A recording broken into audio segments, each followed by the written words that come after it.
We will lift maximum possible water. Okay.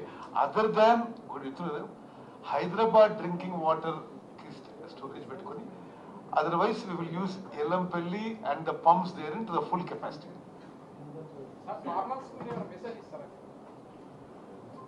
Message ఏం లేదు, మిమ్మల్ని దోచుకుంది వాళ్ళే.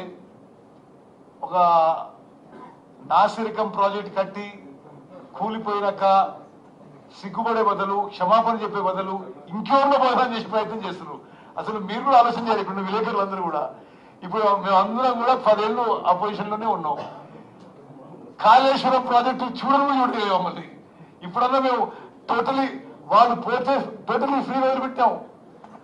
మీరు ఒక డిఫరెన్స్ అర్థం చేసుకోండి. మా పారదర్శకత, మా ట్రాన్స్పరెన్సీ మీద. గతంలో కాళేశ్వరం ప్రాజెక్ట్ పోతారంటే CLP leader and opposition MLA సెలవు చేయలేదు, పోలీసులు పెట్టి ఆపిండ్రు. మేము ఏ విధంగా వివరిస్తున్నాం, మీరు ఎటు పోతే అటు తిరగండి, మాకు దాచిపెట్టేది ఏం లేదు. మీలాగా Balu note this, they did not allow even MLAs, MPs, anybody to visit Kaleshwaram projects. మీరు ఎవరైనా సందర్శించుకోండి, ఏమైనా చెప్తున్నాం మేము. అది మా పారదర్శక, మా కమిట్మెంట్, మా సిన్సియారిటీ. ఆగస్టు 2వ తారీఖు రోజు అసెంబ్లీ సమావేశాల సందర్భంగా అంటే పార్లమెంట్ ఎలక్షన్స్ లో 0 సీట్లు వచ్చిన తర్వాత బుద్ధి రాలేదు ఇంకా. ఏంటిది? కరీంనగర్ లో వచ్చింది రిజల్ట్, వాళ్ళకి పెద్దపల్లిలో వచ్చింది.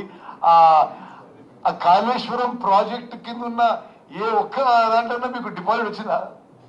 3వ స్థానం వచ్చింది. ఇప్పుడు మీరు కూడా 50,000 చిల్లరగా వీధిలో మాట్లాడే పాలిటిక్స్ మాట్లాడితే దానికి స్పందించే అవసరం లేదు.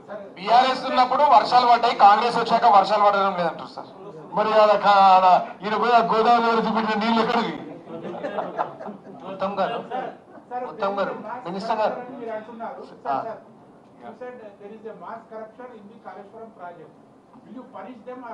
yes, of course we will. How until we have judicial inquiry is on. Wait for judicial inquiry report. Okay, Balu. Minister Garu, I have 3 questions, please. One, this refers to a comment made by Mr. K.T. Ramarao today. He said that during his visit, he said the engineers he spoke with there at the barrages or the sites he visited, he said grouting is a very common thing and they have done it before at these barrages. My question is, as far as the NDA says, as per my understanding,